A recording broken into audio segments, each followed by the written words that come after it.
तो भाई लोग Ms Marvel episode 1 generation Y ये एपिसोड फाइनली शो के बारे में बता देती है कि ये बहुत ही यंग ऑडियंस के लिए है, जिसको लेकर काफी क्रिटिसिज्म भी है। लेकिन पहले ही एपिसोड को देखकर मैं ये कह सकता हूँ कि I kind like this episode. खैर उसके बारे में चर्चा करने से पहले मैं आप सबको एपिसोड के बारे में थोड़ा सिनॉप्सिस दे देता हूँ, और हाँ स्पॉयलर्स भी होंगे। तो भाई लोग ये है कमाला खान, एक पाकिस्तानी अमेरिकन जर्सी सिटी की हाई स्कूल की स्टूडेंट, एस्पायरिंग आर्टिस्ट जो अपने सपने देखती है, फैन फिक्शन लिखती है और पर्सनल बायर्स है कैप्टन मार्वल की तरफ कुछ ज्यादा ही। इस एपिसोड में उसे एवेंजर के फैन इवेंट में जाना है, मगर अपनी कंजर्वेटिव फैमिली के चलते रात में बाहर जाना उसे अलाउड नहीं है। मगर फिर भी वो अपने दोस्त ब्रूनो के साथ छिप के जाने का प्लान बनाती है और कामयाब भी हो जाती है। बैकग्राउंड में कमाला को फ्रॉम पाकिस्तान उसकी नानी के कुछ बिलोंगिंग्स मिलते हैं, जिसमें से उसे एक ब्रेसलेट मिलता है। उसे देखकर वो काफी ज्यादा फैसिनेट हो जाती है, जिसे उसकी माँ और एक्सप्लोर नहीं करने देती है। खैर बैक टू एवेंजर्स कॉन में जाने से पहले अपने कॉस्ट्यूम में सेल्फ एक्सप्रेशन ऐड करने के लिए वो अपनी नानी के ब्रेसलेट को उस बॉक्स से दोबारा ले लेती है। जहाँ पे एवेंजर्स कॉन में उसे अपनी मिस्टिकल पावर्स का पता चलता है, तो उस अनसर्टेनिटी और क्योस में कमाला सबसे पहली बार अपनी पावर्स को एक्सप्लोर करती है, जहाँ पर ऊपर वाले की दया से कोई भी नहीं मारा जाता। मगर इसी से मामला और लेम हो जाता है। आई मीन यार, उस मीन गर्ल को बचाना, थॉर के हैमर से मार खाना, एंटमैन का हेलमेट इतनी देर से लुढ़क ही रहा है, वो क्लासिक सुपर हीरो ओरिजिन वाला मामला था। फिर उसके घर वापसी पे उसकी माँ मिलती है, उसके कमरे में बैठे हुए थोड़ा मेलोड्रामेटिक टॉक चलता है, मगर कमाला अभी भी खुश है क्योंकि उसे पावर जो मिली है। ड्रामेबाज लड़की है। खैर अब मिस मार्वल का एपिसोड 1 मुझे पसंद आया, मगर एक एक्सटेंट तक। Music, art style, camera work, cinematic सब कुछ बहुत खूबसूरत था, अच्छा लगा। और वो जो बीच बीच में हिंदी के अर्थ थे ना छोड़ो जी, कोई कमीना कहीं का, चल दे चाबी मुझे।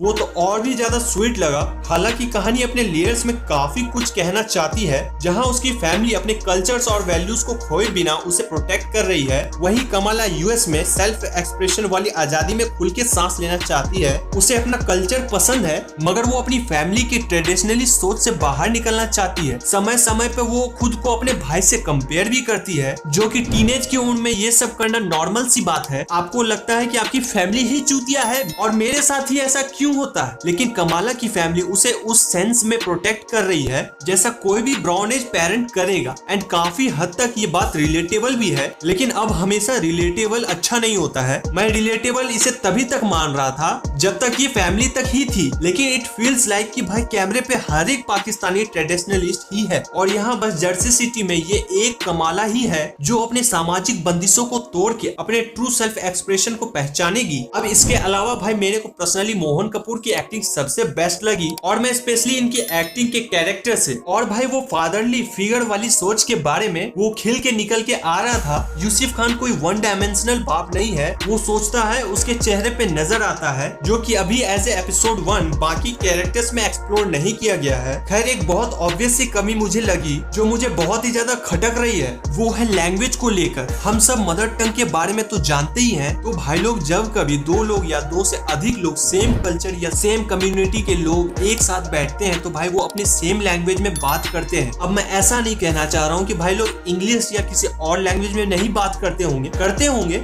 लेकिन एज ऑफ सिनेमा ये किसी तरह का कार्डिनल रूल नहीं है। चाहे तुम उड़ता पंजाब से इनग्लोरियस बास्टर्ड तक देख लो, सेम लैंग्वेज को लोग एक दूसरे से अपनी ही नेटिव लैंग्वेज में बात करते हैं। मदर टंग में स्पेशली इमोशनल मोमेंट पे तो भाई वो इमोशंस फट के बाहर निकलती है। लेकिन यहाँ देख के लगता है कि अमेरिकन ऑडियंस के लिए ही ज्यादा ध्यान रखा गया है इसे, जिसे वो लैंग्वेज सीरीज के बस एसेंस में ही छोड़ दिया गया है। एंड बाकी बाय द वे पहला एपिसोड अच्छा है, लेकिन उतना भी अच्छा नहीं है इन कंपैरेटिवली टू लोकी और Moon Knight series. There is nothing great about this episode, and जो कि इसमें कमियां निकालना आसान है, क्योंकि ये सीरीज बहुत ही ज्यादा यंग ऑडियंस को फोकस करके चलती है। इसके अंदर जो खुद की लेयर्ड क्रिएटिविटी, इमेजिनेशन है, और हमेशा से जो चलती आ रही है ऑर्थोडॉक्स बिलीफ सिस्टम के ऊपर वो जो चर्चाएं करती है, हल्की फुल्की उस पर ये सवाल खड़ी करती है, और मे बी ये आगे चल के और भी करेगी, लेकिन मैच्योर ऑडियंस को पकड़ने के लिए इतना काफी नहीं है, क्योंकि कुछ खास नहीं है इसमें, बस ओके ही है। और हाँ, इसके अलावा एपिसोड में एक मिड क्रेडिट सीन भी है, जहाँ पे डिपार्टमेंट ऑफ डैमेज कंट्रोल वाले कमाला की एवेंजर्स कॉन वाली कंट्रोवर्सी को देख जाते हैं, जिससे सीरीज में आने वाला लफड़ा भी क्लियर हो जाता है। तो भाई लोग इस वीडियो में बस इतना ही, एंड अगर वीडियो अच्छी लगी हो तो लाइक करना, चैनल पे नए हो तो सब्सक्राइब करना। मिलते हैं नेक्स्ट वीडियो में, till then take care and good bye.